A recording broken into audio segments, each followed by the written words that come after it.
Hi viewers, welcome to our channel. So ఎంత జాగ్రత్త పడ్డా వారణాసికి సంబంధించిన లీకులు మనం చూస్తూనే వస్తున్నాం. సో గతంలో వారణాసికి సంబంధించిన సెట్ కూడా లీక్ అయింది. ఆ తర్వాత మహేష్ బాబు గారి వీడియో లీక్ అయింది. వారణాసి టైటిల్ కూడా ముందే లీక్ అవ్వడం మనం చూస్తూ వస్తున్నాం. ఇప్పుడు వారణాసి స్టోరీ ఇదే అంటూ ఒక స్టోరీ ఇప్పుడు సోషల్ మీడియాలో విపరీతంగా వైరల్ అవుతుంది. మరి నిజంగా ఇది వారణాసికి సంబంధించిన స్టోరీనా, లేకుంటే వేరే ఎవరైనా కల్పించి రాసిన స్టోరీనా? అసలు ఆ స్టోరీ ఏంటి, ఎలా ఉంటుంది దీన్ని బట్టి చూస్తే మూవీ? దీని గురించి డిస్కస్ చేయడానికి ప్రజెంట్ మనతో పాటు సీనియర్ జర్నలిస్ట్ దుర్గా వర్లమణి గారు ఉన్నారు. వారిని అడిగి తెలుసుకునే ప్రయత్నం చేద్దాం. నమస్కారం మేడం. నమస్తే అండి. చాలా ఎక్స్పెక్టేషన్స్ ఉన్నాయి మేడం మూవీ మీద. సో మొన్న కూడా ఈవెంట్ చూసాం, చాలా అట్టహాసంగా కూడా జరిగింది. సో ఇప్పుడు ఆ మూవీకి సంబంధించిన స్టోరీ ఇదే అంటూ ఒకటి సోషల్ మీడియాలో చక్కర్లు కొడుతుంది కదా మేడం, ఏంటి ఆ స్టోరీ? మరి అదే ఉండే అవకాశం ఉందా? దాని దృష్టిలో ఉంచుకొని చూస్తే ఎలా ఉంటుంది అంటారు మూవీ మేడం? ఏదో లెటర్ బాక్స్ లో ఒక సినాప్సిస్ వచ్చింది అని.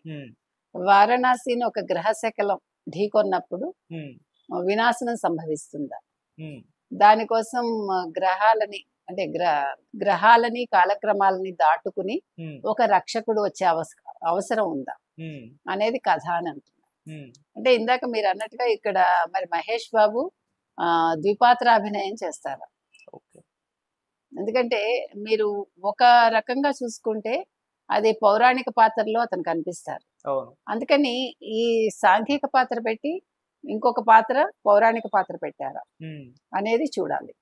సో అలా పెట్టినా కూడా బాగుంటుంది. ఇంతవరకు మహేష్ బాబు ద్విపాత్రాభినయం చేశారా? చేయలేదు మనకు తెలిసి. కాబట్టి కృష్ణ గారు త్రిపాత్రాభినయం కూడా చేశారు. బాగుంటుంది ఆ సినిమా కూడా. ద్విపాత్రాభినయం చేశారు. ఒక సినిమాలో 3 క్యారెక్టర్స్ పోషించారు. కాబట్టి అంటే ద్విపాత్రాభినయం ఈ మధ్య కాలంలో మనం ఏ సినిమాలు చూసాం? మనం అదుర్స్ చూసినట్టున్నాం. అదుర్స్ చూసాం, జై లవకుశ త్రిపాత్రాభినయం చూసాం, ఎన్టీఆర్ గారు, బాలకృష్ణ గారి అయితే వరుసగా చూస్తున్నాం. సో మొట్టమొదటిసారి మహేష్ బాబు చేస్తున్నట్టున్నారు. చేస్తే బాగుంటుంది. ఒకవేళ కథ ఇదే అయినా ఇది కాకపోయినా కూడా ఈ లైన్స్ లోనే కథ ఉండేలా మనకు కనిపిస్తోంది. ఎందుకంటే ఎలాగా వెస్టర్న్ ఇది నుంచి కథలు తెచ్చుకుని మనం తెలుగు వెర్షన్ గా దాన్ని మార్చుకుంటాం కాబట్టి ఆ రకంగా జరిగే అవకాశం ఉంది. అంటే మీకు చాలా ఉన్నాయి కదా, ఏలియన్స్ ఉన్నాయి, ఏలియన్స్ కి సంబంధించి, తర్వాత గ్రహ శకలాలు పడ్డం, ఇలా రకరకాలు మీకు హాలీవుడ్ లో చాలా సినిమాలు ఉన్నాయి. సో వాటిని అనుసంధానం చేసుకుంటూ ఈ కథ సాగుతుందా. అందుకే మనకి మహేష్ బాబు ఒక త్రిశూలం, ఒక నంది మీద రావడం, తర్వాత శ్రీరాముడి పాత్రధారణ, తర్వాత హనుమంతుడు, ఇట్లా ఇవన్నీ కూడా వచ్చాయా అంటే కాశీ క్షేత్ర మహాత్మ్యాన్ని చెప్పటం కోసం మెయిన్ గా వారణాసి అనే ఒక పేరు పెట్టి ఈ కథ తీసుకున్నారా అంటే మీకు ఈరోజు సినిమా పండాలి అంటే ఎవరికైనా సరే మీకు పౌరాణిక వాసన లేకుండా అది నడవట్లా. మీరు మామూలుగా కథలు తీస్తే మామూలుగా చెప్పగా ఉంటుంది.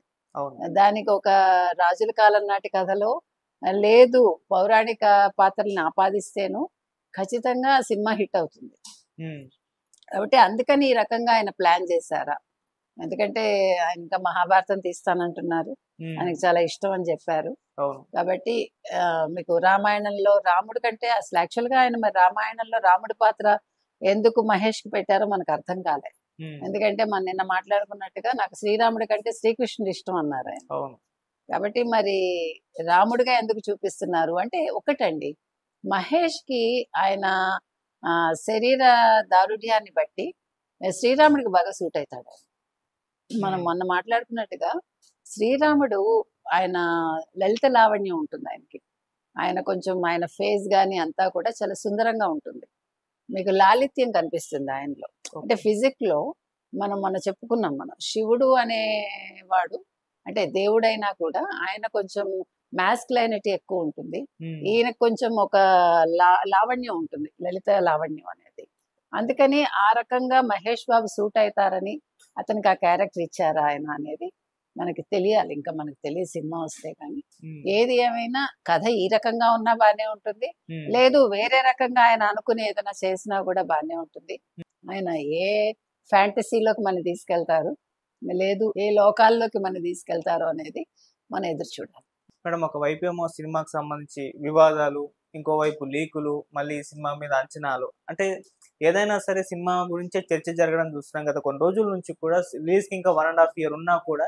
సో మరి దీన్ని పాజిటివ్ గా చూడాలా, నెగిటివ్ గా చూడాలంటారా ఈ వివాదాలు, ఈ అంటే ఇది లీకులు? కూడా సినిమాలో ఒక పార్ట్, ఈ వివాదాలు అనేవి, ఓకే. ఈ లీకులు అనేవి కూడా అంటే సినిమా మీద హైప్ పెంచడానికి చేస్తున్నారా?